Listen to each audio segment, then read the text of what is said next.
Now on CHM Revolutionaries. Not entirely entrepreneurship, it's not entirely government, it's both. And that's the really critical thing to understand and the critical part of the story. And the only in America story.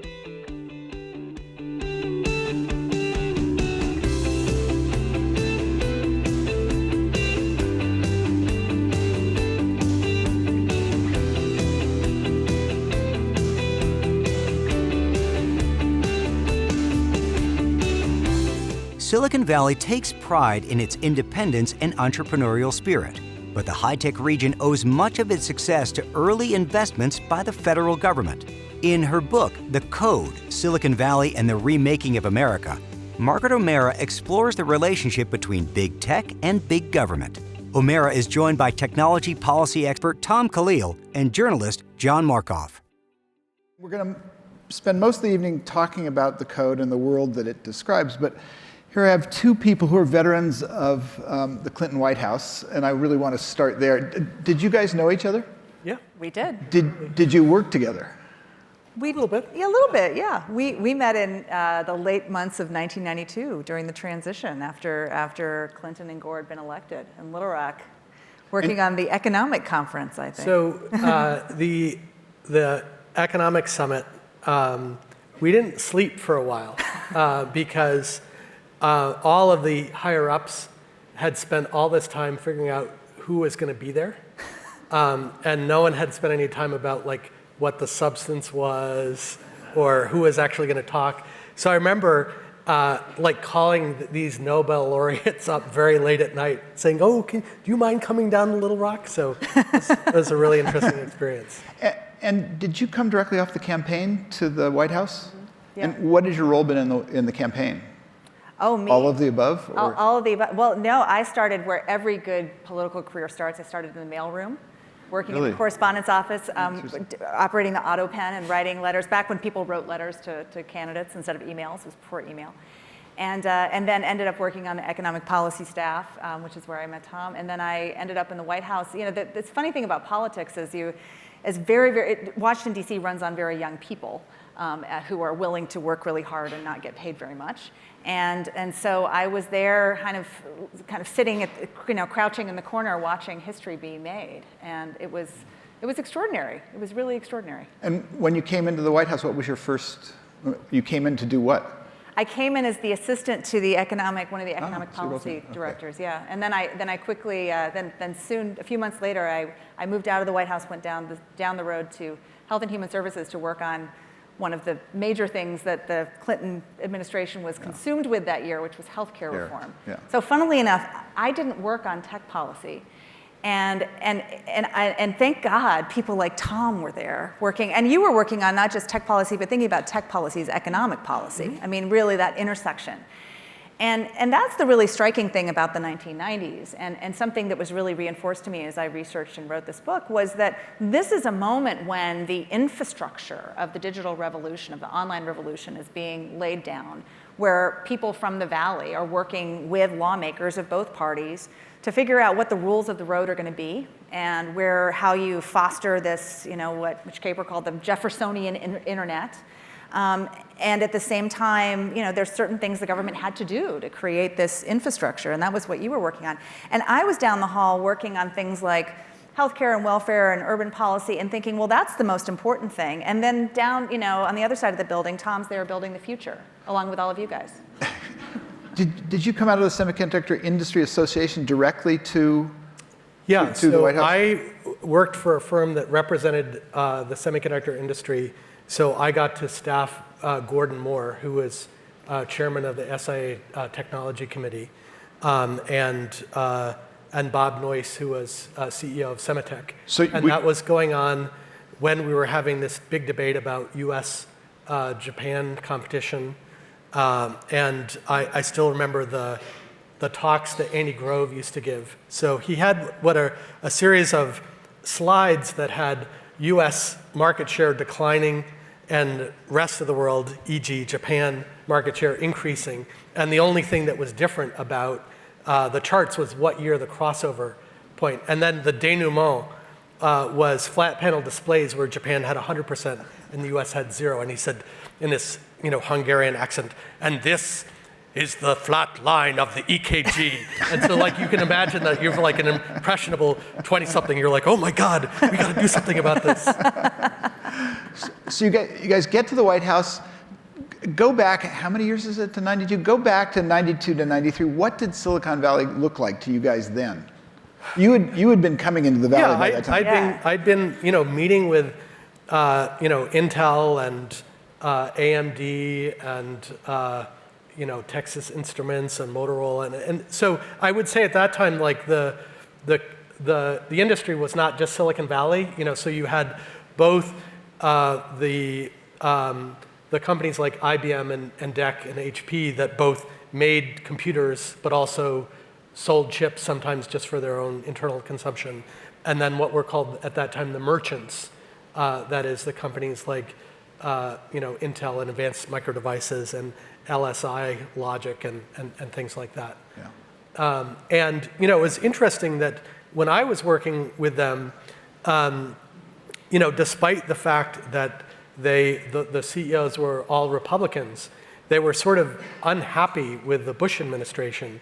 And that's because they thought that their industry was really important, and you'll be shocked to learn.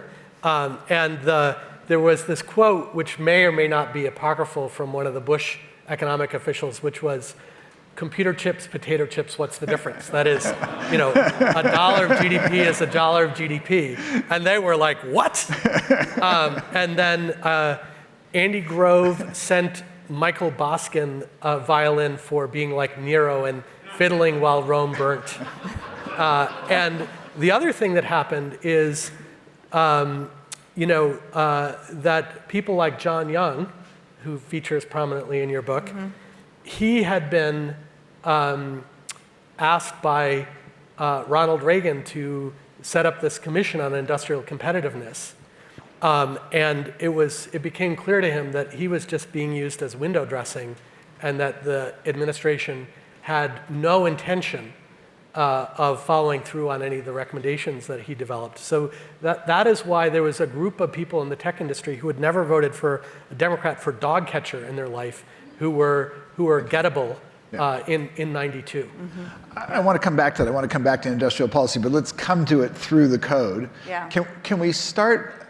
Tell me the backstory. Why did you write this book? What led you to the code? Well, I've been looking at the history of Silicon Valley for, since the dot-com era now. And the whole time people kept on asking me, what was the magic? Well, how did Silicon Valley do it? And with the subtext, how can we build one of ours too? And so I wrote this book to answer those questions. I also wrote this book because we have biographies of iconic business leaders, we have biographies of companies, heck, we got biographies of presidents, but we don't have a biography of Silicon Valley, and that's what this is. Okay. And there's already a rich literature, and it's kind of, I'm finding the history of Silicon Valley as kind of a Rashomon kind of thing, or maybe it's Blind Men and the Elephant. People, we had an event here not long ago, a private event here at the Computer History Museum with a guy who's writing a history of Silicon Valley, who's seeing it all through the prism of the venture capitalists. And his view is venture capital was essential and everything else was not essential. Yeah. So, shocking. All the venture capitalists in the room are nodding. Yep. So place yourself. No Bucks, no Buck Rogers. Place yourself in that, in that literature. What wrongs were you trying to right? Yeah, well, I wanted to show interconnections and how it's all connected. The way I describe the Valley in the book is it's an entrepreneurial Galapagos, which is a place that develops in some isolation with very distinctive species, not only of entrepreneurs, but also of venture capitalists, of law firms, marketing firms. Research universities? Research universities, yes, there is no research university quite like Stanford, right? It is. Berkeley. Except Berkeley. No, but here's the difference between Stanford and Berkeley. It's public and private. So Stanford did in what Fred Terman, with, I should add, President Wallace Stirling, a historian, did in the 40s and the 50s to Stanford was to, the steeples of excellence, remake the entire operation, remake the whole org, build out physics, build out all these labs. And to do that, then you shrink other things. Yeah. A public university like the University of California or the University of Washington cannot and should not do that. You kind of need to have a French department. But somebody recently told me what percentage of Berkeley's budget is public, and do you know, Tom? It's not. You've been there. It's not a big portion. It's pretty privatized, isn't it? Yeah. No, I mean the level of funding from the state is a tiny fraction of what. Which stunned me, actually. Of what it used to be. Yeah. Yeah. And that is another really important part of the story. This is very much a California story. So in that way, the University of California and California's K-12 education system in the 50s and 60s and 70s is part of the story. It's this infrastructure, educational infrastructure, that allows, it's this escalator of upward mobility for all these kids. And that is something that is no longer the case. I mean, the public universities like Berkeley, like mine, the line item of state funding is very small. Did you start, you were a Stanford professor, you're now at University of Washington. Did you start this at Stanford? Where were you when you actually started the project? Well, I started this particular book at a return visit to Stanford. I think I started the larger kind of life project of understanding Silicon Valley's and writing Silicon Valley's history when my first tour of duty at Stanford, which was straight out of graduate school. During graduate school, I was writing dissertation down here, and straight out of graduate school, I was a postdoc at Stanford and then an assistant professor, and then moved up to Seattle and to the University of Washington, and started this book 5 years ago when I had a sabbatical term and I came down to the Center for Advanced Study in Behavioral Sciences, which is just up the hill from Stanford, part of Stanford, and had this amazing year in which I had, so rare. It's so rare to have time to think and space to think and actually get paid for it. And this is one of those few institutions that allows you to do that. I felt incredibly lucky that I had the time to take my time doing this book, time to talk to a lot of people and a lot of different people, and to see as the history of Silicon Valley today unfurled around me. And the book really reflects that. It's the product of work from 2014 to 2019. And it has been shaped by all the things that have happened. I wanted to ask you about your audience, or the audience in your mind. I mean, as you can tell from this crowd, it's going to reach a popular audience. Yeah. But are you also having a conversation with your professional colleagues? I mean, are there issues in the book that speak directly to a more narrow professional audience? I think there are. I mean, my main audience is the larger audience, and particularly an audience of people who, like me, when I came to this subject 20 years ago, were not technical people, didn't know much about the history of computing. Again, while Tom Khalil was building the future, I was down the hall working on important things, but very different things. But I also am trying to connect the story of Silicon Valley to the larger narrative of the grand narrative of modern American history, of political history, of social history and activism, and the things that are in the textbooks. The way that the textbooks are written, or the way that we historians who aren't historians of technology write about modern America is, here's the grand march of industry and of social change and of political change, and then off to the side are those wacky long-haired guys doing their digital thing. Mm-hmm. And part of it is because most historians who don't specialize in this topic are not expert. They are like me. They don't know the history of computing. They don't know a lot of the history that's contained within the walls of this museum, and the history that is contained in the lives of so many people in this audience today, and people listening and watching online and in other ways. But it is a product. Silicon Valley is a product of modern American history. It is made possible by World War II, the Cold War, the space race.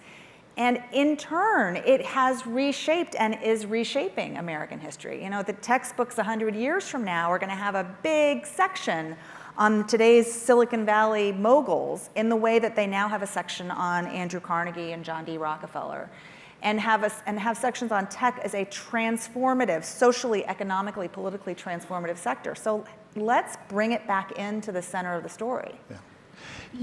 The 5 years, it's an interesting period that you worked on this book, because there was this moment in 2016 that seems very important to me, where the zeitgeist shifted, where Silicon Valley went from being able to do no wrong to being able to do no right, which is where we are today, it seems. Yeah. And how did that affect you? Gosh, it was wild, John. It really was, because I started off this book with a time when people were saying with little irony or inflection, not only in the Valley but elsewhere, tech is going to change the world. This is all good. It's good. And and the Obama administration was very much, very closely tied in to folks here and thinking, very concertedly about how can we use these technological tools in a way to improve the work of government and to affect social change. And then in the course now, the mood has gotten so dark, with really the 2016 being this turning point, that I've gone from being the person who 5 years ago was piping up saying, well, there might have been some politics involved, or maybe the government had something to do with it, or maybe, do you remember the Cold War? And now I'm like, there's a supercomputer on my wrist. Like, there's awesome stuff that comes out of this place. How do we celebrate the innovation, the entrepreneurship, the incredible flywheel of sort of multi-generational creation that's happened in this place and in other high-tech places and in the place where I live, Seattle? And also, recognize where the blind spots have been, where it has gone off the rails, where these creations have become like Frankenstein's monster. They've gotten, and how do we recognize that, hey, what's born and bred here is now being exported, these products are being exported around the world, and they don't always translate very well in other geographies, and they can be extremely disruptive and very dangerous in other places. So it's been a strange time, but it does make me feel like now more than ever is really important to look and understand how we got to right now. I wanted to ask you about methodology. And I was thinking when reading your book about sort of what I do and what you do, and you've started to do what I do recently. You're writing regularly for the New York Times these days. I got the sense that you're trying to dial things over and have a sense that you were sort of doing combat with this view of the world that Silicon Valley happened in a vacuum and there was no infrastructure around it, and that you wanted to sort of correct that record. There was another recent, well, not that recent, but there is another, I think she's European, Mariana Mazzucato, who has this book called The Enterprise State, which sort of dials all the way over to it's all government. I mean, and I think the iPhone is the classic example. She takes a technology, and this technology wouldn't exist if this government spent it. Where do you fit on that spectrum? And then let me ask Tom, not you, but with Tom about that issue. It's not entirely entrepreneurship, it's not entirely government, it's both. And that's the really critical thing to understand and the critical part of the story. And the only in America story, quite frankly. Because what happens in the Valley, starting significantly with the Cold War, what turns this from being the nation's capital of prune production to being this? It is World War II and the Cold War and this tsunami of federal money, military and otherwise, that washes over the Pacific West. But it wasn't big government spending, let's build a giant lab, although that happened too. It was a lot of money washing into the labs at Stanford and washing into Lockheed Missiles and Space and into private industry. So the government puts money... And Berkeley. And Berkeley. Yes. We're going to have get in a sort of, it's going to be the big game on stage. But it washes in, and then government gets out of the way. It's a lot of government spending, but it is done in a way that provides this platform, this foundation for entrepreneurial startups to start competing ferociously with one another for contracts with the Apollo program, for for some of this money. Is it the neither one or the other sort of aspect of your argument that is the thing that distinguishes Silicon Valley? Is that the special sauce? I think it distinguishes Silicon Valley and it distinguishes America. When we think about Silicon, every place around the world wants to build a Silicon something. And America, I would add, in particularly the golden quarter century after the end of World War II. The United States at a time of extraordinary economic growth, of public investment, and without meaningful international competition, where the major industrial competition was literally in rubble after the end of World War II. So linking it into that story, and again, this is not to say that you don't have extraordinary stories of brilliant entrepreneurship and these iconoclastic figures. These, there's a reason that my book's cover has the pictures of the guys who need no introduction, most of whose names are famous. But what they are able to do is made possible not only by a larger community of people, both technological and non, and other companies, a larger ecosystem, but also the larger historical context in which they're coming up. Tom, where do you come down? I would have added Lick Lighter to the cover.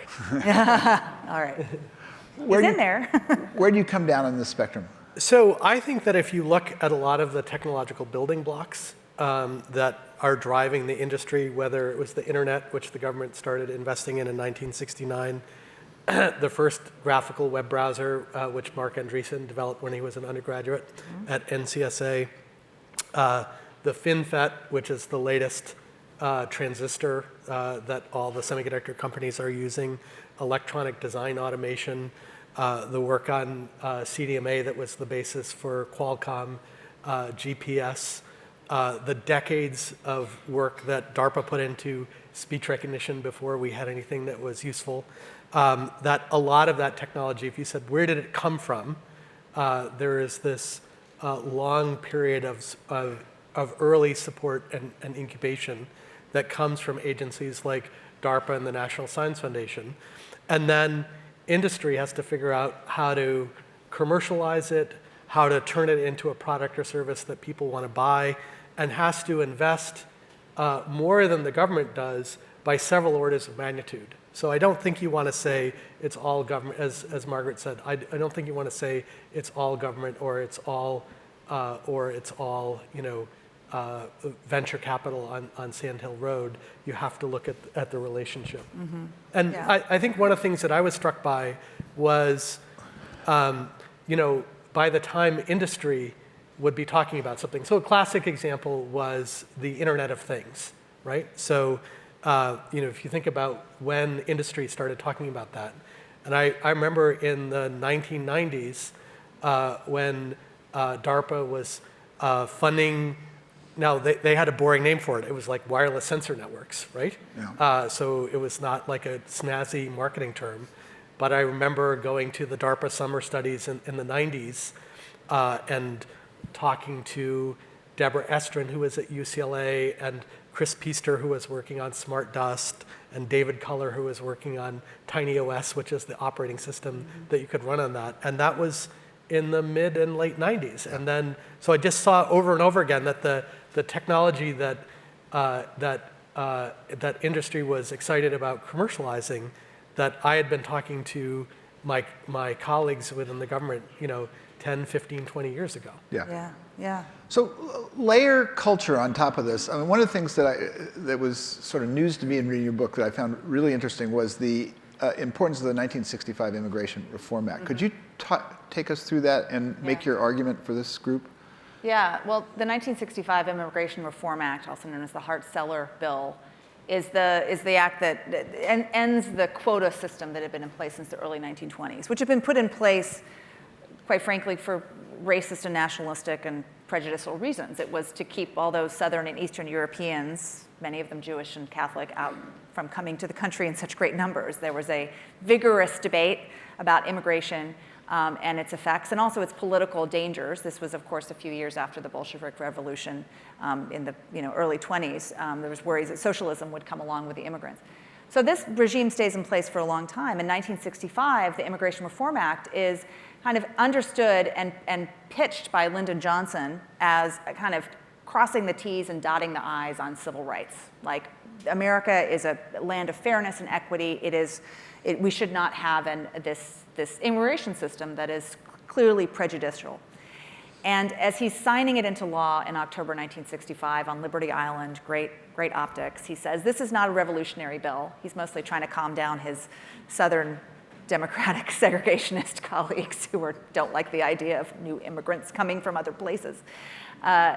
And is really trying to, but no one saw it coming. And what it does, it becomes, I think, pretty much one of the biggest pieces of economic policy in America history in the last 60 years, because it opens the doors to people from around the world, huge new waves of immigration, and you see it no clearer than here in Silicon Valley, where immigrants particularly from East and South Asia, come in great numbers and disproportionately found companies. Their children found companies. It's immigrants and refugees, and many of them are already educated, already technical people who are coming here to be part of the tech community.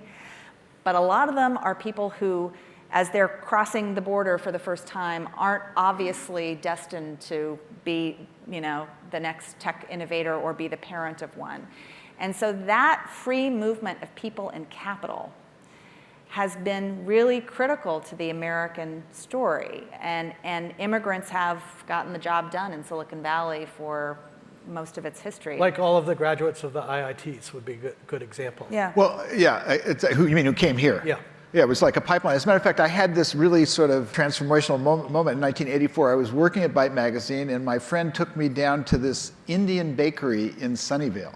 What was an Indian bakery? I mean, India as in India, bakery in Sunnyvale. And it was because there were so many disk drive engineers that the community had begun to form. And that was when I first got this sense that it's about multiculturalism in a big way. And it was transformative to the Valley, because before that, the Valley was, not very racially diverse at all. And although there have been, foreign war people, Andy Grove being one of them, again, teenage refugee, like not someone that immediately, the immigration officer might not have immediately thought of him as the next, sort of iconic future CEO. That is the other thing. This isn't only an American story, but this doesn't mean that American-born people are necessarily better at technology. It's that the United States, in the later half of the 20th century, was a destination point for technical superstars from around the world. So you have immigration reform.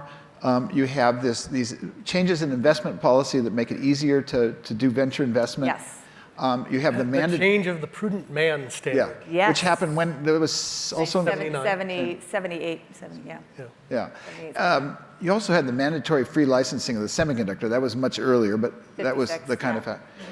And then you had this serendipitous stuff like the fact that Shockley's mother lived in Palo Alto. Yeah. So how do you... Fred Terman's very persuasive. I think he kind of did a sales job on it. To bring Shockley here. But yeah, his mother lived and she was ailing and he was good. So separate out these forcing functions where you have these unexpected consequences from these serendipitous events. I mean, I'm trying to get your view of the chemistry that brought Silicon Valley into brought it together. Well, Shockley wasn't entirely serendipity. It was partially, there was this, Terman comes back from his wartime service in Cambridge working on war work as under Vannevar Bush, his graduate advisor, realizing that here is Stanford's great opportunity. I mean, he writes this letter to a colleague in the middle of the war saying Stanford could rise up the ranks and be like Harvard, be a consequential world-class university, or it could just be like Dartmouth, which is well respected but not that important.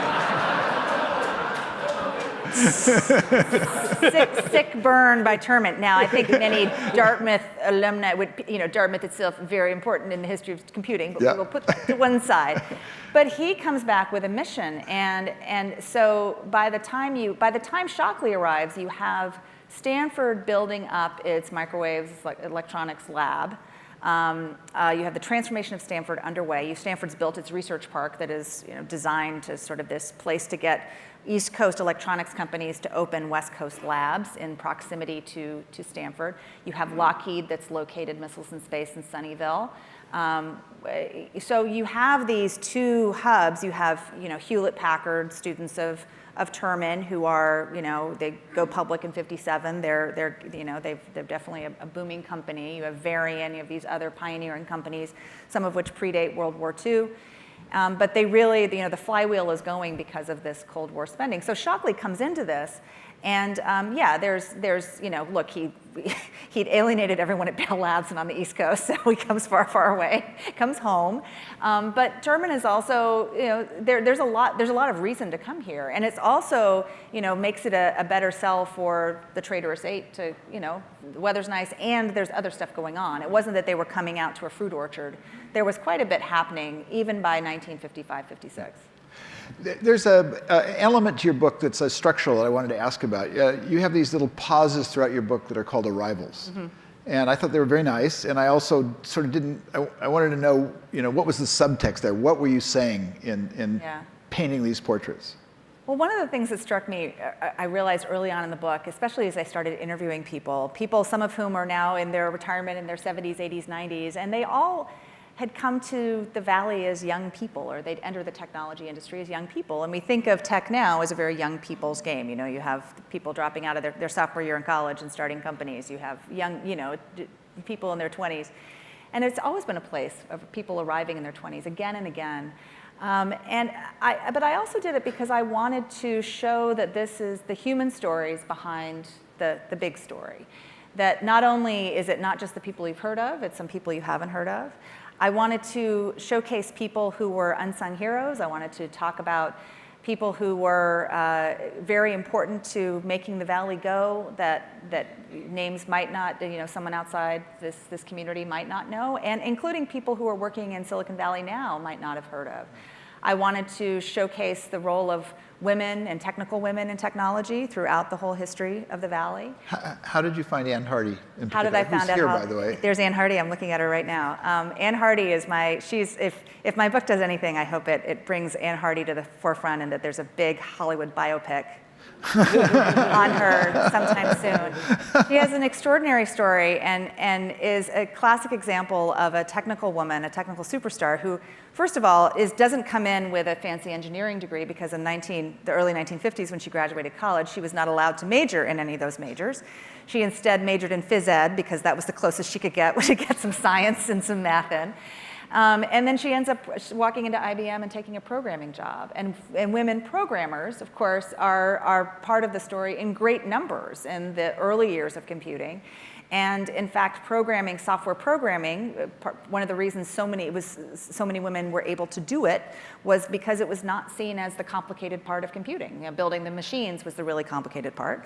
The art and the science was there. And anyone who's a programmer or developer in the room was like, that's what?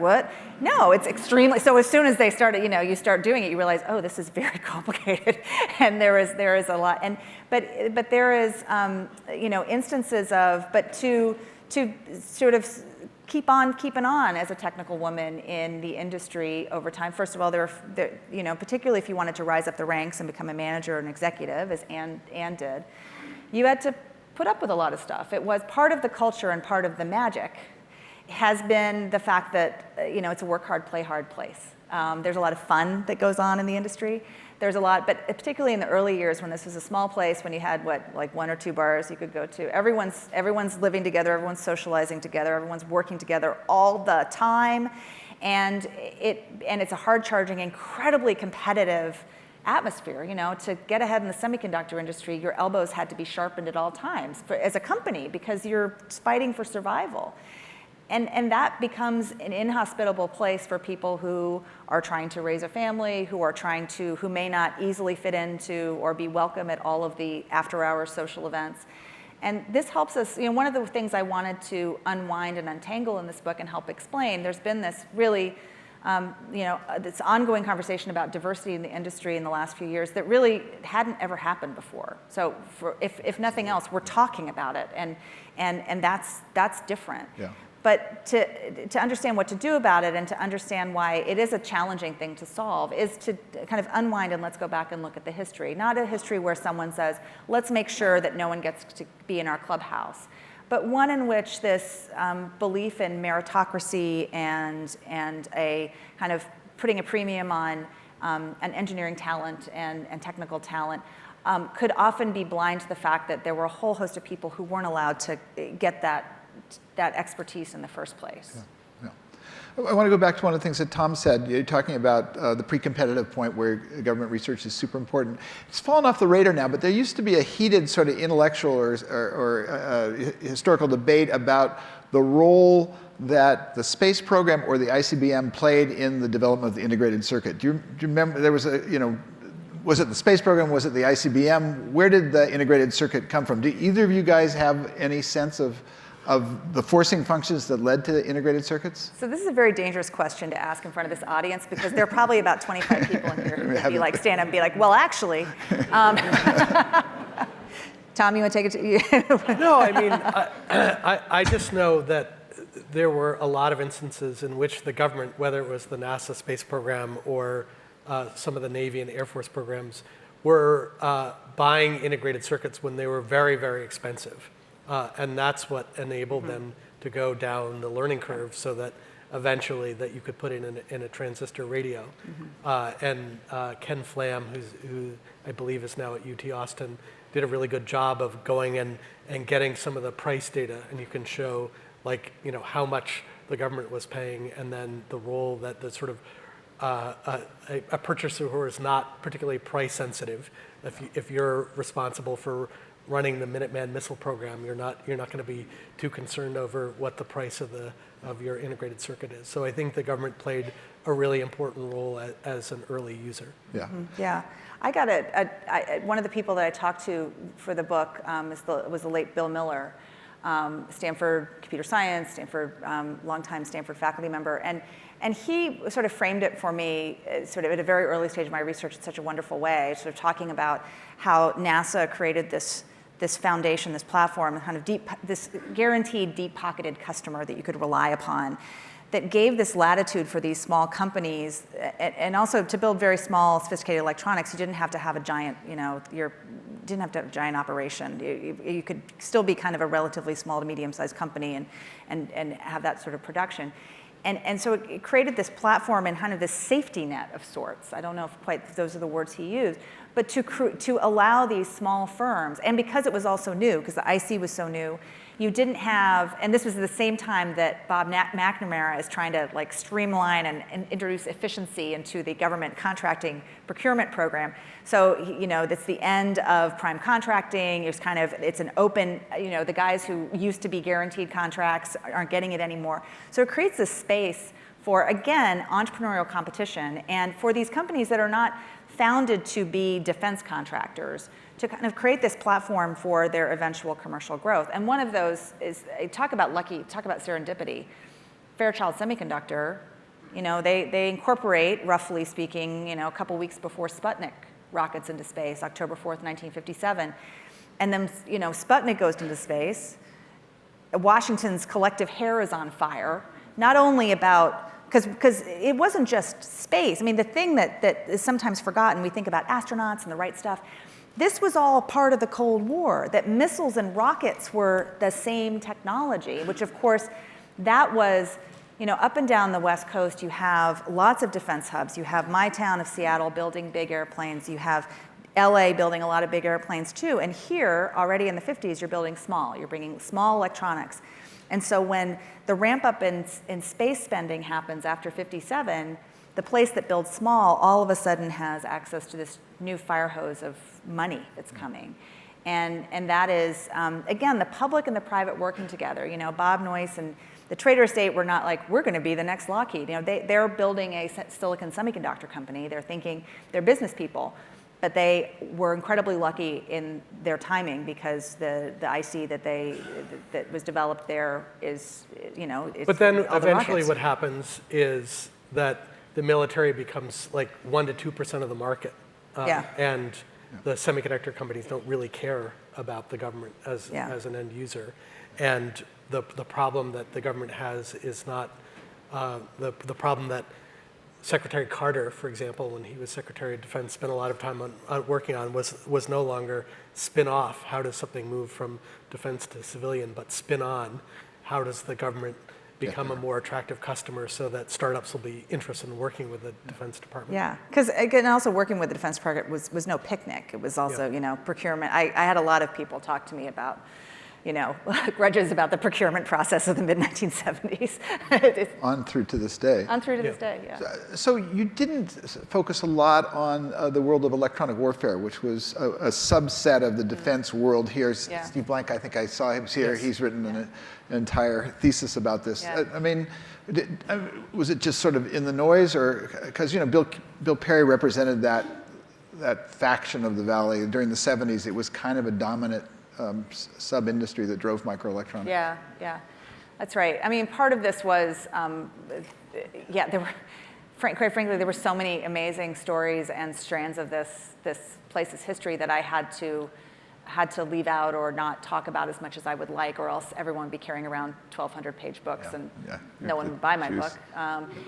But part of the rationale was we have these I was looking at also thinking about, this is a book that I want to reach people who are users of big tech products now, and social media platform, the people who are outside the tech industry who are touched by and both made, addicted to and made anxious by these products. And I wanted to trace back and see how we got to this big tech world. So that actually was one of the things that guided some of my narrative decisions as I moved through. Reminds me that this morning I saw you tweeted a GIF of Eric Bachman on a unicorn tossing off dollar bills. So I thought it was very cute. That HBO series is one of my favorites. What kind of world are we in when the Valley is being mirrored as popular culture for the entire world? Well, and what do you think of that show? Now in its fifth season? I know. I love that. It's funny that show came out in its early seasons. I just could not get enough of it. And what cracked me up is so many of my friends who were in the industry and in the Valley could not watch it. It was just too cringy. It was too close to some of their reality. But yeah, Silicon Valley is pop culture fodder, and which is so, for a long time it was off to the side, and now it is so central, but yet it is still misunderstood, and is also misunderstood by some of the people who are here working, building the future now, partially because there hasn't been a lot of interest in history. You don't have to look very hard to find someone in today's tech who is saying, well, history's orthogonal to what I do. Why should I care about what happened in the past? Put a plaque on it and move on. Who cares? But it wasn't popular culture when the industry was trying to figure out how they were going to get to a gigabit SRAM, and whether why was that? whether X-ray lithography was ever going to work or not. So you said early on that you're working for a lot of Republican CEOs.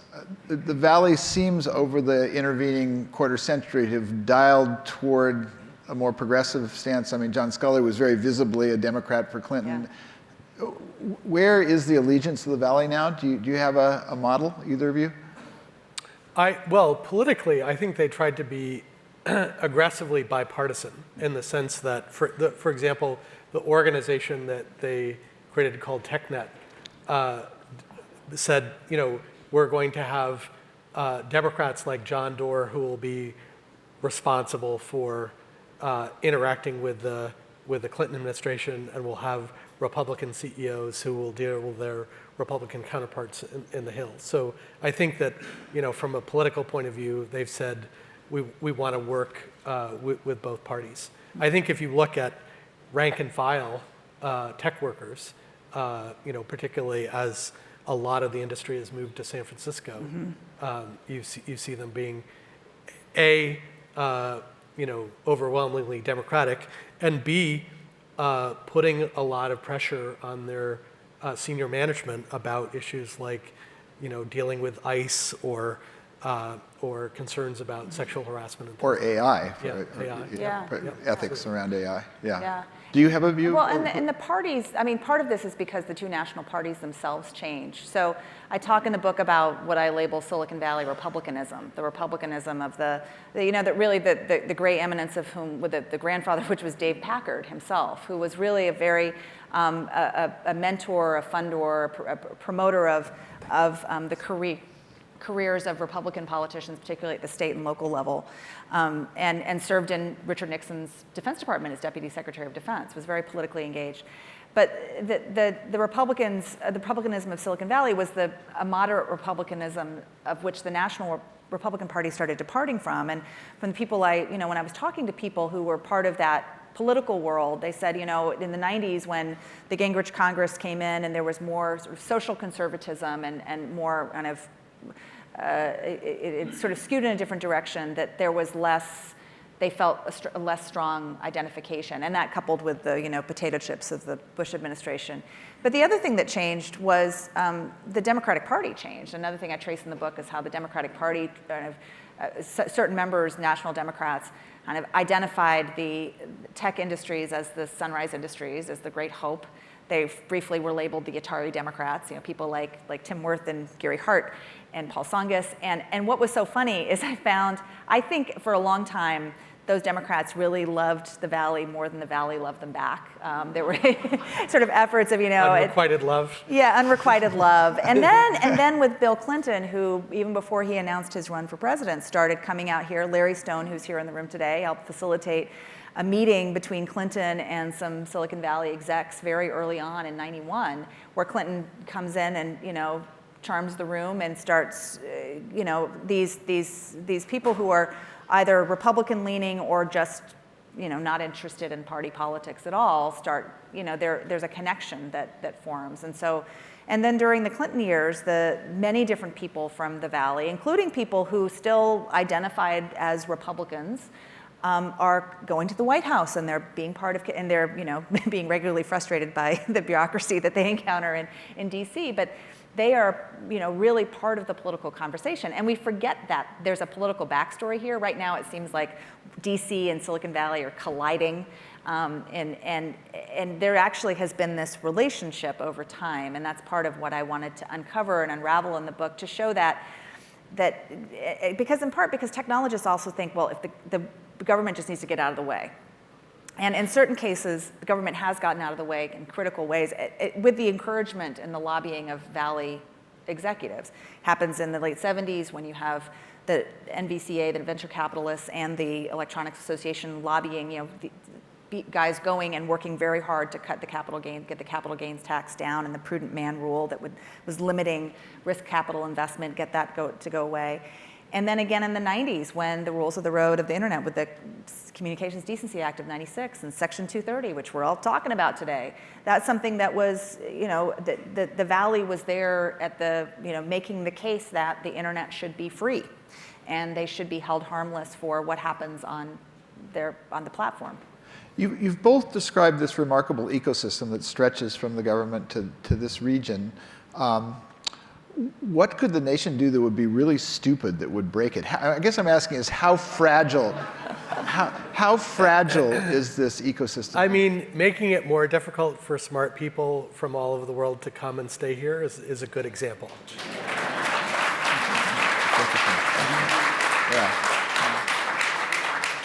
Other things that the government role that they can play, and knobs it can turn that it could turn in the wrong way as easily as it could turn in the right way? Well, I think it's choosing where to invest. Right now, China took careful notes and looked at the American example, and China is doing the sort of public investment in higher education and advanced technology that the U.S. was doing in the 50s and 60s and 70s and 80s.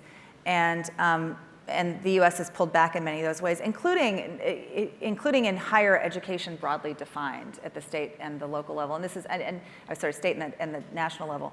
And I'm feeling this because I teach at a public university that is doing great by many metrics and has a fantastic computer science and engineering department, but also has been suffering, particularly in the last decade, just like all of public higher education, from severe funding cuts.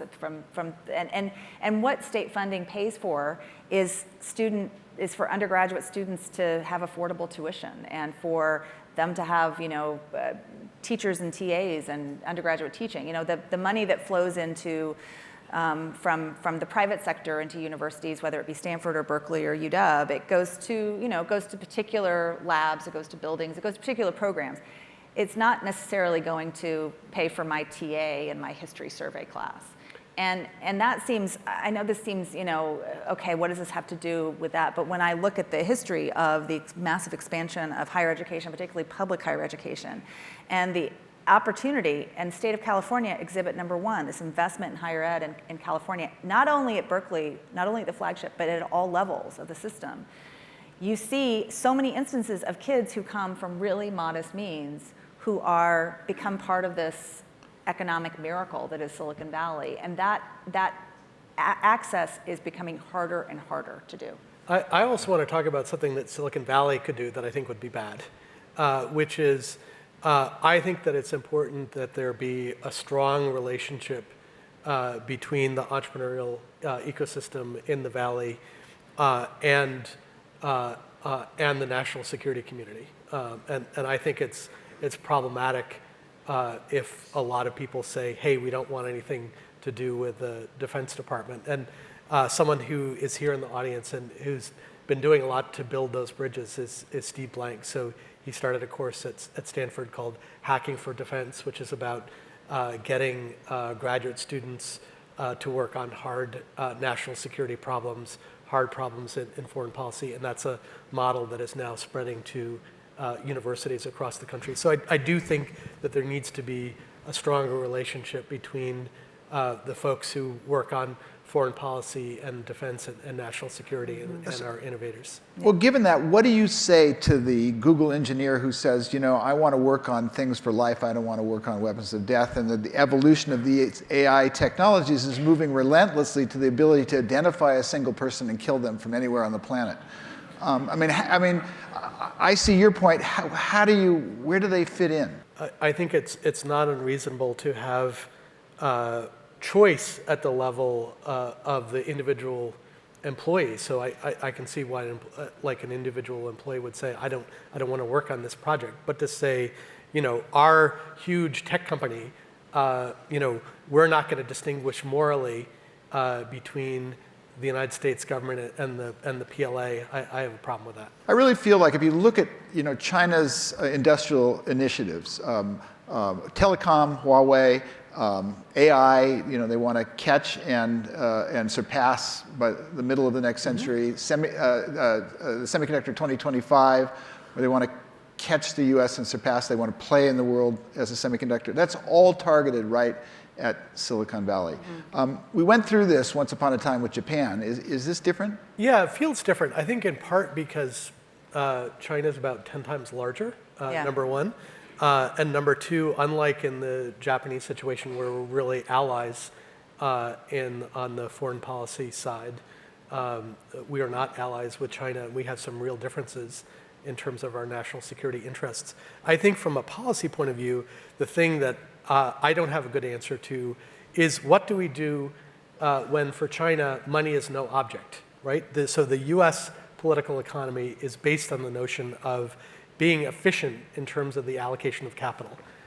So companies are evaluated on metrics like return on invested capital. And if what China cares about is national power, and they say in quantum computing, in supercomputing, in semiconductors, in AI, in 5G, money is no object. They may piss away a huge amount of money. They may waste a lot of money, but they still may achieve their objective, which is leadership in technologies that are important for both economic growth and national security. Yeah, and then there are some parallels there with Japan in the 80s where you have a lot of public investment and subsidy of industry. But it's very different, you're right. They're not, the US system is a product of internationalist democracy. And I think this is why it's so imperative, again, to recognize the history, that there is this long history of defense work. I think part of what's feeding some of this anger and bewilderment within companies like Google, that, by employees who were promised, you promised me don't be evil, and all of a sudden this, is not recognizing that there's been this long history and this long connection. But China can, mimic Silicon Valley, and other places around the world can mimic it, but no other place can. Many places have tried to become a Silicon something, and no place has replicated that entrepreneurial flywheel. And I say Silicon Valley, people have said, well, you're talking about Seattle in this book too.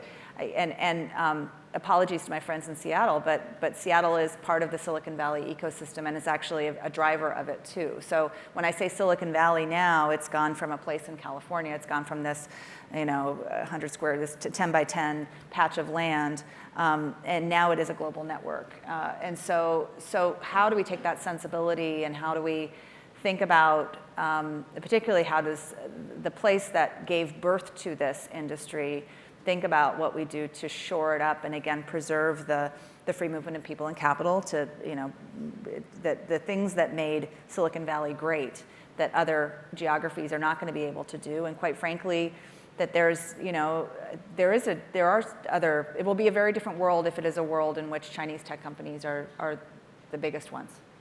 Yeah, I think the other interesting question is, I think that those people who were concerned about Japan sort of inevitably surpassing the United States technologically, I think, and I would put myself in that category as the impressionable 20-something listening to Andy Grove. But That's a good reason. I would it was this notion that the future is going to be an extrapolation of what is currently going on, right? So if the United States is losing market share and Japan is gaining it, and the only thing that's different is the year when the crossover point occurred, then we assumed that the future was going to be like the past, only more so. And I think what the Japanese would tell you is they said, our goal was catching up to IBM, and we achieved that. By the time we had done that, that was no longer the most relevant thing to do. Mm-hmm. So the same sort of institutions that allow you to catch up are not necessarily the institutions that allow you to thrive when you are at the technological frontier and nobody knows anything, right? Mm-hmm. You don't know a priori what's going to be the next Amazon and what's going to be the next pets.com. And I remember, both are in the book. I remember a Microsoft executive saying, government shouldn't set standards, but there's one exception you could make, which is asynchronous transfer mode is clearly going to take over. And it's embraced by both the computer industry and the telecom industry. And that didn't turn out to be, right? The visionaries are always wrong. So, yes. It's like everyone took a pass on Star Wars. It's like that book about Hollywood, nobody knows anything. Bringing you the experts, change makers, and disruptors of the digital age. This is CHM Revolutionaries. Join us next time.